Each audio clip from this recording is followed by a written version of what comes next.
Hello everyone, my name is Prerana और आज की सीरीज़ में मैं आपके लिए लेकर आई हूँ कंटेम्प्रेरी इंडिया एंड एजुकेशन, जो एक सब्जेक्ट है बीएड में समकालीन भारत और शिक्षा में, जो एक महत्वपूर्ण प्रश्न लगभग हर परीक्षा में पूछा जाने वाला इन बीएड, बीटीसी और कोई भी एजुकेशन का कोर्स जो भी आप कर रहे हैं उसमें यह प्रश्न पूछा ही जाता है। मैं आपको एग्ज़ाम पॉइंट ऑफ व्यू से बताऊंगी, आपको हेडिंग वाइज समझाया जाएगा, आप उनको नोट करते जाइएगा और आपका जो क्वेश्चन होगा वो अगर आपको 16 मार्क्स में भी पूछा जा रहा है, आपको 100% उस क्वेश्चन के लिए मार्क्स मिलेंगे। आप ध्यान से समझते जाइएगा, बहुत छोटी सी वीडियो होने वाली है, आप नोट डाउन करते जाइए। सबसे पहले हम वैदिक एजुकेशन सिस्टम के रिगार्डिंग इंट्रोडक्शन समझ लेते हैं। यह ओल्डेस्ट एजुकेशन सिस्टम था। आप ऐसे कह सकते हैं कि जो सबसे पहले जो विश्व में शिक्षा के लिए प्रेम उत्पन्न हुआ था वह भारत में हुआ था, और इसके लिए अगर कोई सिस्टम बना तो वो वैदिक एजुकेशन सिस्टम था। यह 2500 BC से 500 BC तक मुख्यतः पाया गया। जो यह सिस्टम था इन अर्ली वैदिक एजुकेशन सिस्टम, वो अकॉर्डिंग टू द पर्सन जो भी जॉब करते थे उसके अकॉर्डिंग डिफाइन होता था। बट इन लेटर वैदिक सिस्टम जो ब्राह्मण समाज था उसने अपना सोली राइट स्थापित कर दिया था एजुकेशन सिस्टम में, और इस वजह से इसे ब्राह्मण सिस्टम ऑफ एजुकेशन और हिंदू सिस्टम ऑफ एजुकेशन भी कहा जाता है। आई होप आपको समझ में आया होगा। नेक्स्ट समझ लेते हैं इट्स फीचर और कैरेक्टरिस्टिक्स ऑफ वैदिक एजुकेशन सिस्टम। सबसे पहले समझते हैं administration and finance of education. Administration आप ऐसे समझ सकते हैं कि जो स्कूल था उसको प्रिंसिपल कौन होते थे, उसको लीड कौन करते थे, और वहाँ पर जो करिकुलम होता था उसको कौन डिफाइन करते थे, और जो स्कूल के लिए जो फाइनेंस होता था वो कैसे आता है। जैसे आप आज के टाइम पे जैसे फीस स्टूडेंट पे करते हैं, तो उस टाइम पे स्टूडेंट क्या पे करते थे टीचर्स को, जिससे जो गुरुकुल है वो चलता था। सबसे पहले समझेंगे it was free from state control. जैसे अब सेंट्रल और स्टेट गवर्नमेंट जो स्कूल्स हैं उनको रेगुलेट करती थी, उस टाइम पे ऐसा कुछ नहीं होता। वो सोली जो रेगुलेट किए जाते थे वो गुरुज के द्वारा किए जाते थे। During Vedic system free education was provided to the students, और सोर्सेज ऑफ इनकम जो थे वहाँ पर, अब कुछ जब आप फ्री सोर्सेज दे रहे हैं स्टूडेंट्स को, तो स्टूडेंट्स गुरुकुल में रहते थे वहीं पर गुरु के साथ, तो इस वजह से जो खर्च होता था वो कैसे चलता था गुरुकुल का। कुछ डोनेशंस होते थे, जैसे राजा महाराजा या जो रिच पीपल्स होते थे वो डोनेशंस दान देते थे स्कूल के लिए, और मतलब आप समझ सकते हैं आश्रम के लिए। एंड जो स्टूडेंट्स जो प्रॉस्पेरस थे या फिर जो भी वो अपनी इच्छा से गुरु दक्षिणा के रूप में गुरु को पे करना चाहते थे, उसी के अकॉर्डिंग जो स्कूल था उसकी फाइनेंशियल नीड को फुलफिल किया जाता था।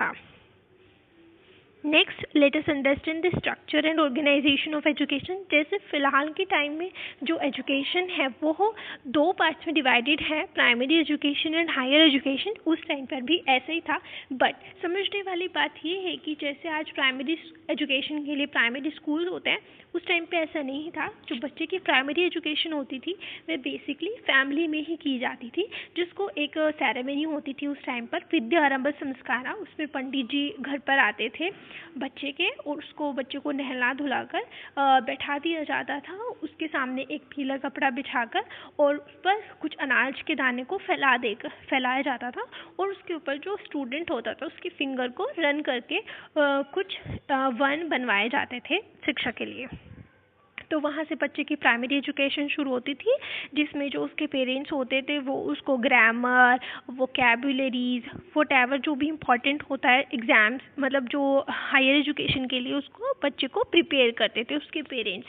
जैसे नॉर्मल संस्कृत के श्लोक्स देना, या फिर आप ऐसे समझ सकते हैं कि उसको जो फिज़िकल व अपनी जो अपना काम आत्मनिर्भर बन सके, अपना काम कर सके, दूसरों के ऊपर निर्भर न रहे, तो वो सब जो शिक्षा दी जाती थी वो प्राइमरी एजुकेशन में दी जाती थी। Next come to the higher education.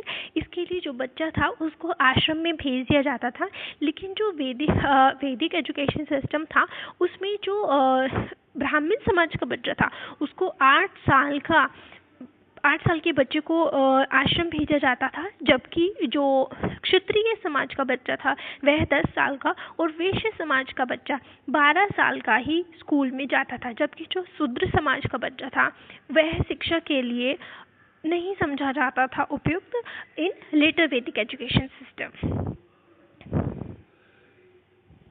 Late us discuss some aim and ideals of education. इसको हम हिंदी में और इंग्लिश में मैंने अच्छे से प्रिपेयर किया है। अगर आप हिंदी के स्टूडेंट हैं तो आप इसका स्क्रीनशॉट ले लीजिए और अपने एग्जाम्स में आप इन टॉपिक्स को प्रिपेयर करेंगे। और अगर आप इंग्लिश के स्टूडेंट हैं तो आप इंग्लिश में अपने ये स्क्रीनशॉट लीजिए और आप इसमें अपनी जो एग्ज़ाम है उसको अच्छे से राइट डाउन कर सकते हैं। So let us discuss AIIMS and ideals of education. It was preservation and enhancement of health.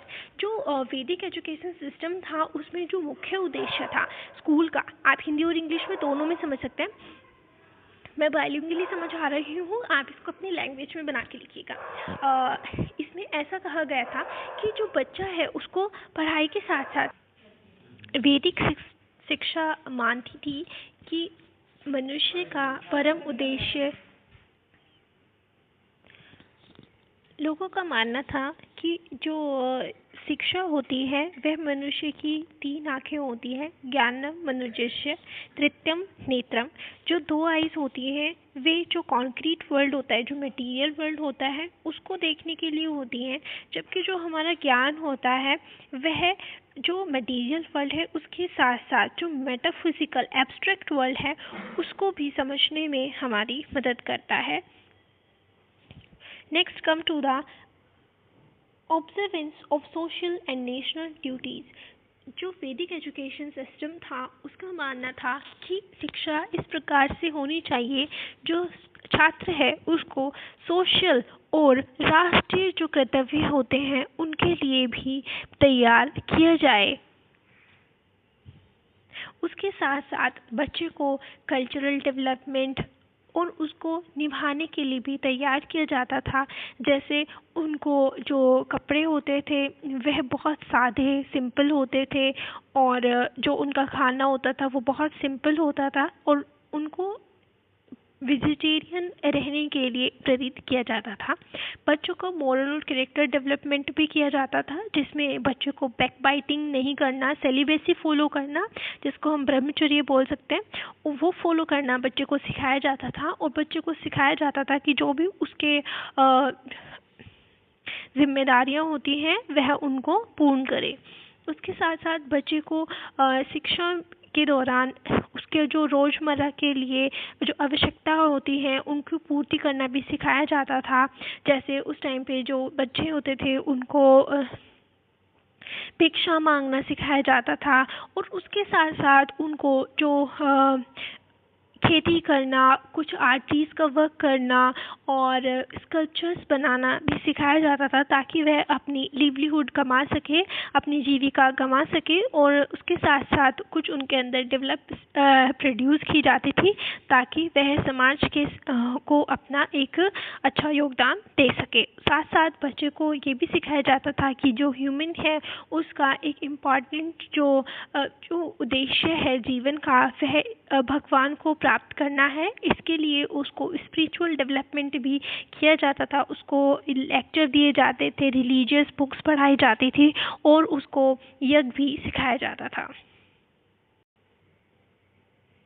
अब समझते हैं हिंदी में, आप समझ ही गए होंगे, ये मुख्य हेडिंग्स हैं, आप इनको स्क्रीनशॉट ले लीजिए और आप इनको एग्ज़ाम में जब अपना आंसर राइटिंग करेंगे उसमें यूज़ कर सकते हैं। जो मेथड्स होते थे ऑफ टीचिंग के उस समय जो शिक्षण के तरीके थे अब उनको समझ लेते हैं। जैसे कि imitation learning, repetition, rote method होता था। जैसे बच्चों जो टीचर होते थे वो जो श्लोक है, जो ये मंत्र हैं बच्चों के सामने बोलते थे और स्टूडेंट उनको रिपीट करते थे। तो इस वजह से हम समझ सकते हैं कि उस समय भी रोट लर्निंग होती थी। एक्सप्लेनेशन और इलस्ट्रेशन मेथड था जिसमें जो टीचर हैं बच्चे को रूल समझाते थे और ग्रामर से समझ सकते हैं आप, ग्रामर के रूल समझाते थे और उनको एग्जाम्पल्स दिए जाते थे किसी भी बात को समझाने के लिए। Statement, demonstration and practice method भी होता था। जैसे बच्चे को कैटल रियरिंग सिखाना, मवेशी पालन, जिसमें बच्चे को खेती करना सिखाना, तो उसमें जो टीचर है वो बच्चों को एक बार करके दिखाते थे, देन बच्चों को उसको फॉलो करना होता था, और जिसमें वो प्रैक्टिस करते थे चीज़ों के लिए। Next come to the question answer and discussion and debate method. इसमें जो अध्यापक हैं वो बच्चों से कुछ क्वेश्चंस पूछते थे या बच्चे उनसे कुछ क्वेश्चंस पूछते थे, तो इन दिस रिगार्डिंग बच्चे आंसर करते थे, टीचर आंसर करते, तो यहाँ पर एक डिस्कशन चलता था टीचर और स्टूडेंट के बीच में, और समटाइम्स डिबेट भी हेल्ड होती थी, जिसमें जो बाहर से जो एजुकेशनिस्ट होते थे उनको इनवाइट किया जाता था आश्रम्स में। Next come to the logic method. बच्चे को कोई भी बात को अंधविश्वास रूप से ग्रहण करना नहीं सिखाया जाता था, उनको सिखाते थे कि वो लॉजिकल हो जाए, किसी बात को समझने के लिए वो अपना ज्ञान है उसके लिए अप्लाई करें, उन चीज़ों को समझे। स्टोरी टेलिंग मेथड भी होता था, जिसमें बच्चों को जो मॉरल स्टोरीज़ होती हैं, कैरेक्टर डेवलपमेंट स्टोरीज़ होती है, वो सिखाई जाती थी। जैसे कि अब हमारे करिकुलम में भी ऐसे ही होता है कि जब बच्चे को स्टार्टिंग से एजुकेशन सिस्टम उसका शुरू होता है, तो उसमें कुछ कहानियाँ उसे सुनाई जाती हैं, जैसे कौवे की कहानी, जैसे हीरा और मोती की कहानी, जैसे कछुए की कहानी, कछुआ और खरगोश अभी नहीं सुनी है, तो वो किस लिए होती है, वो हमारे मोरल डेवलपमेंट के लिए होती है। तो उस टाइम पे भी ऐसे बच्चों को स्टोरी टेलिंग मेथड होता था। हिंदी में आप इसको याद कर लीजिएगा, अनुकरण, पुनरावृत्ति और रटने की विधि, व्याख्या और चित्रण विधि, कथन, प्रदर्शन और अभ्यास विधि, प्रश्न उत्तर, चर्चा और बहस, तर्क विधि, कहानी कहने की विधि। उसके साथ साथ बच्चों को फील्ड ट्रिप भी होता था, बच्चों को सिखाने ले जाते थे अलग अलग जगह, जैसे खेतों में ले जाना उनको, जो जहाँ पर मवेशी रखे जाते हैं, जहाँ कैटल्स रखे जाते हैं, वहाँ पर उनको दिखाना उनको चीज़ें। तो जो फील्ड ट्रिप भी होता था उस टाइम पर भी। तो आप समझ सकते हैं वो आज के टाइम पर भी यही चीज़ें फॉलो होती है, जो हमारी शिक्षा प्रणाली है वह भी इन्हीं चीज़ों को कहती है, इन्हीं चीज़ों पर फोकस करती है। तो इतना पुराना जो एजुकेशन सिस्टम था वह भी इन चीज़ों को लेकर चल रहा था। नेक्स्ट कमीज उस टाइम पे कुछ पॉइंट्स और रहते हैं, इसके लिए मैं यहीं पर वीडियो को पॉज करती हूँ, कंप्लीट करती हूँ, और जो नेक्स्ट वीडियो है उसमें हम डिस्कस करेंगे जो वैदिक एजुकेशन सिस्टम था, वहाँ पर डिसिप्लिन कैसे होता था, टीचर्स स्टूडेंट कैसे होते थे, उनकी रिलेशनशिप कैसी होती थी, टीचर की जो रिस्पॉन्सिबिलिटीज़ होती थी टूवर्ड्स स्टूडेंट, और स्टूडेंट की क्या रिस्पॉन्सिबिलिटी होती थी टीचर्स के लिए। और अगर आपके कोई भी क्वेश्चन है तो let me know in the comment section. Thank you so much for listening. Thank you.